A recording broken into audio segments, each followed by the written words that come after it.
Hi everyone, I hope you're all well. I've recently met with Nikki and Bev and was just chatting to them about some of the things that I feel like God is putting on my heart at the moment, and they asked me to share it a bit wider, so here I am. So I am part of the prophetic community, and that's with Joy Chalk, who leads it, and there's a big group of us across other churches. And last summer on one of our prophetic Zoom calls, I mentioned that it's sometimes, I find it quite hard in terms of how we hear God, in that sometimes we can hear him really loudly, clearly. It feels sort of undeniable that we have heard from him. And other times it feels a little bit like we are stabbing in the dark. I know I certainly think, is this just my own thoughts? I don't really know if God's saying it. I don't know if God's confirming it. So it can be really difficult when you sort of feel like you hear him super clearly, and then other times you almost feel like you're guessing. And the reason why I'd sort of brought that up is because during the pandemic, I definitely felt an overwhelming sense that God was speaking really clearly about church and the future of church. But I don't necessarily feel like I've been hearing God super clearly since then. Not that I haven't been hearing him, but just not in the same way. And Joy answered that God often doesn't speak really loud and clear until we've seen through what he last spoke about. So hearing what Joy had said, I decided to revisit some of the things that I felt he was speaking about during the pandemic. So that was around 2019, 2020. And I remember that God was speaking really clearly to me about church, its structure, what he wanted to do. And I think probably actually he was speaking to me about that long before that as well, I remember, but just remember feeling like it felt very clear during the pandemic. And what was exciting about it was that I was also looking at some of the other prophetic words that City Life had received, which seemed to confirm what God was saying. And also there were other prophetic words at the time coming through other churches, other Christians, and they seemed to confirm it as well. So I had a look on my computer to see if I could find my notes. Luckily, I was sensible and made some notes. And I'm just going to read you a few sections now of what I wrote down, so one moment. So at the time when I felt like he was speaking very clearly, I almost felt like he was giving little puzzle pieces of a big picture, and the puzzle was massive, like one of those 1,000-piece puzzles or something, and I was just getting one small piece at a time, but every piece felt really significant, really exciting, and I couldn't really figure out what the puzzle overall picture was going to be, but I was just excited by the little bits. And one day I was just thinking about the puzzle and thinking, I wonder what the full picture is going to be. And it occurred to me that it would be a picture of God's kingdom come on earth as it is in heaven. And that is essentially a place God could call home. It was almost like I could see a bird's eye view of our city. We were sort of scattered everywhere. And as we did church in our everyday lives and in our homes, it was almost like this structure, metaphorical structure, was building that would be God's home, and that would be God's kingdom come on earth as it is in heaven. So at the time, people were talking about connecting with nature much more, because we were allowed to, go out for walks and things like that, and finding God there. So I was thinking that's like God's garden. There were also the food waste supermarkets and banks happening to support people. And I was thinking that's almost like the pantry off the kitchen. We were having to access teachings and resources online because we couldn't go to our building, so that felt like the library or the study.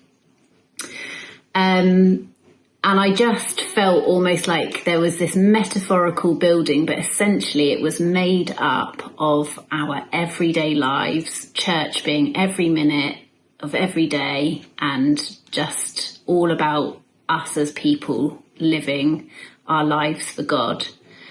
So it felt clear that while God, I'll just read this bit, it felt clear to me that while God was showing me more vision for City Life Church, what he was revealing was new structure.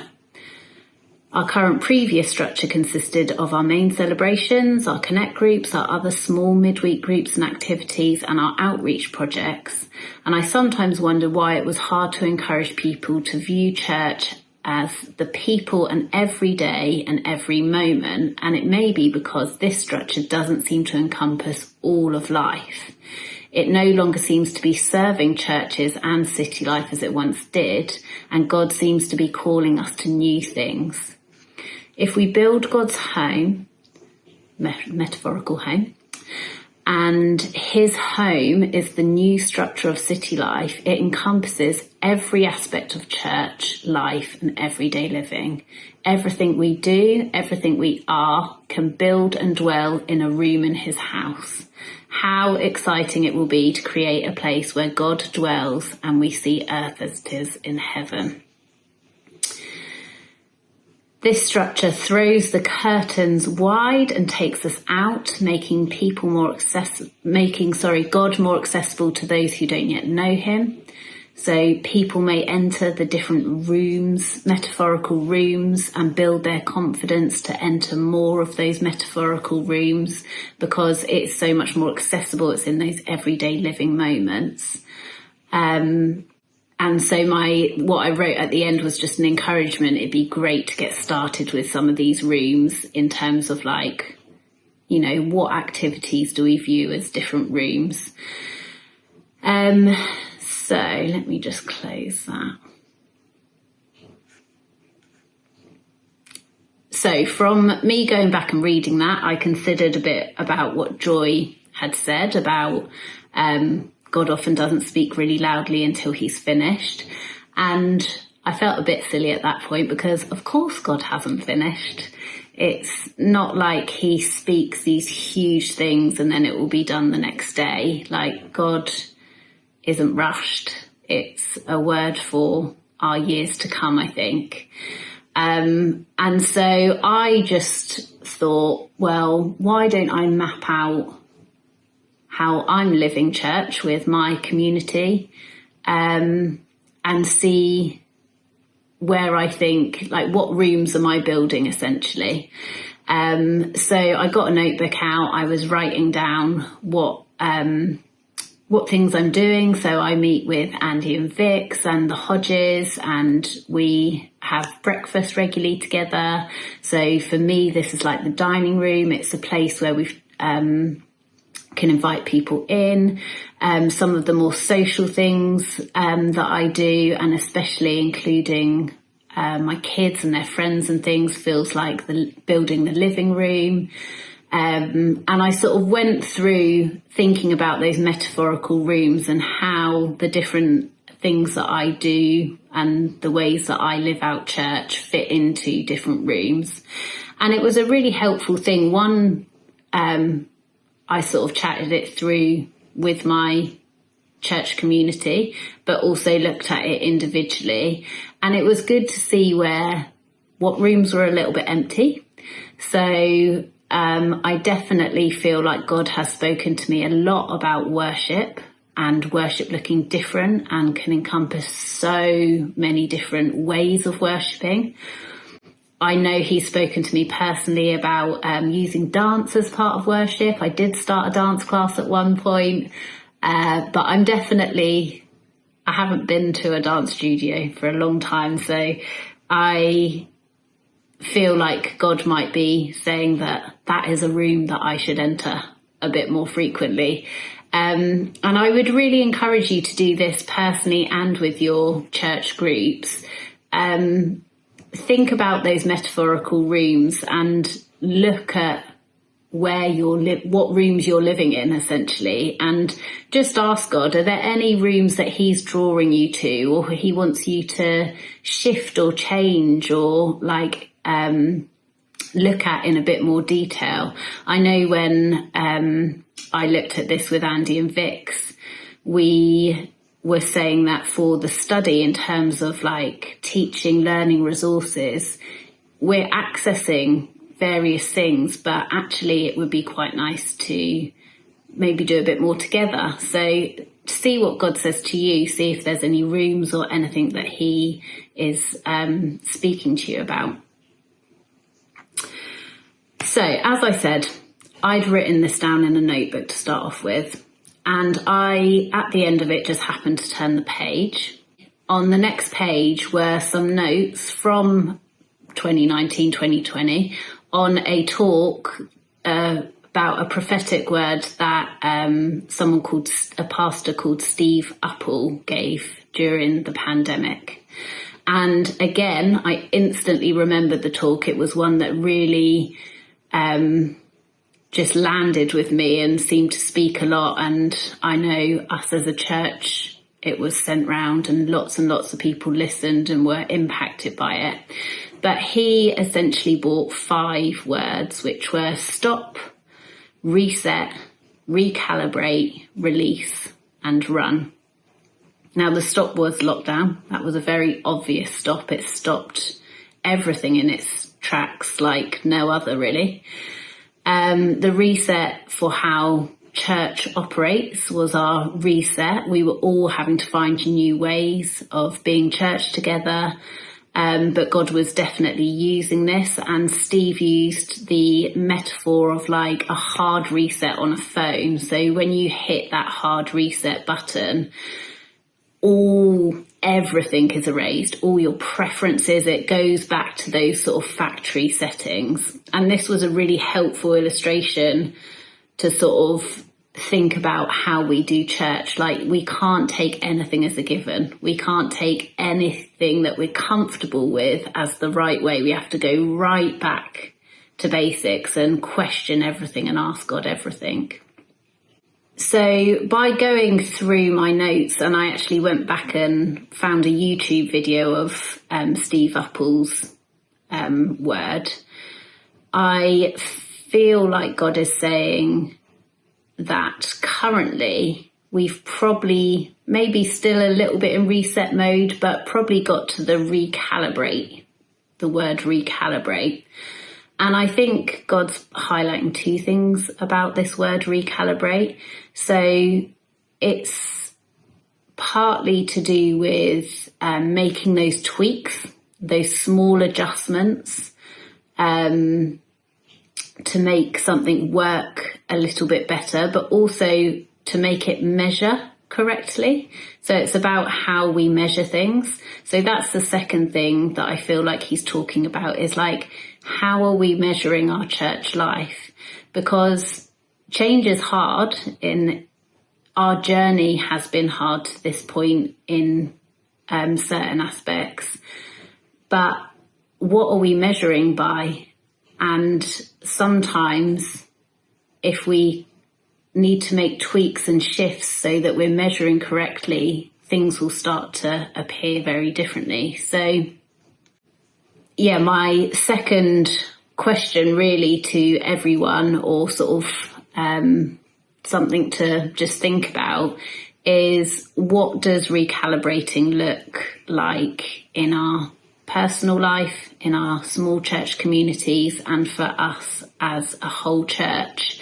How are we measuring our church life? Because I went back and looked at Steve Uppal's prophetic word, I then did discover that he did a podcast shortly after. And so I've started listening to that also. I haven't got all that far. I think I've listened to about 5, and I can't remember how many they are. Maybe I'm halfway through. But it has been really, really positive to listen to. And again, just really affirming about where we are as a church. And also giving some nice little bits really around the whole recalibrate word. So some of the bits that have really stood out to me. So it's called a revival podcast, which I don't really like the word revival, but luckily him and his guests have said something similar. So one thing that stood out to me is they sort of gave their descriptions of revival or their definitions, and that was positive because essentially it just speaks into what God is doing and why he's doing it. You know, he wants to reach more people, and you know, he's not just doing it for the sake of doing it. Prayer was really highlighted as a key thread in the podcast, and he has a guest speaker on that speaks about prayer and just speaks about it in a very beautiful way, about really keeping the focus on just building your relationship with God. So talking about, you know, prayer not even needing words, but actually just making time to spend with God and hear from God. You know, we often present what we need, but we also can just spend time listening to hear what God needs from us. So that felt like a really key thing that was coming out. Lots was mentioned around leaders, and some of the things that were pulled out was that actually God often chooses people that we don't expect. It's not just about leadership skills. It's about us just being available to God to be used, and that it can sometimes look messy, but that's okay. And so again, that was just making me think, you know, we're quite spread out, we're having to step up, but actually we just need to be available to God. And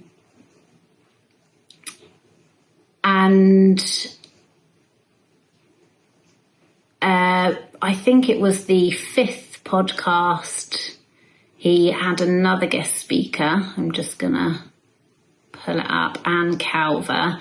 And she was another person that brought a prophetic word during that time. I'm just going to read a small bit of it. But again, it just feels like it really confirms where we're at, confirms lots of the words coming through. So it says, this is just the first paragraph. I'd really encourage you to listen to the whole thing. So if you Google Steve Upple's Revival podcast, you will find it. I want to liberate my church from everything that would hold them back. I'm not just talking about the work I'm doing on their hearts. There has been cultural baggage attached to their backs that I don't want them to carry. There have been Western strategies and pathways to success that are no longer important to my plan. When I say I'm making everything new, I mean it. When I tell you that needs to die, I mean it. Question and weigh everything that is old. Do not use it, embrace it, push for it, encourage it, even if it appears to be a good or right thing to do. If you hit a roadblock, ask why. Is it the ancient path? Is it the way of my spirit? I'm making streams in the wasteland, rivers in the desert for my chosen ones. I'm making a new pathway for my beloved. It's a road to freedom, to full release, to my kingdom breaking in. For too long, my people have been burdened by the systems and processes of the world, overwhelmed with pressures that I have not laid upon them, convinced that busyness is godliness. And she goes on to say lots more, but hopefully you can hear even just from that first paragraph that it's very encouraging. So I hope that gives you a little bit of food for thought and maybe some good conversations to be had with people you're journeying with.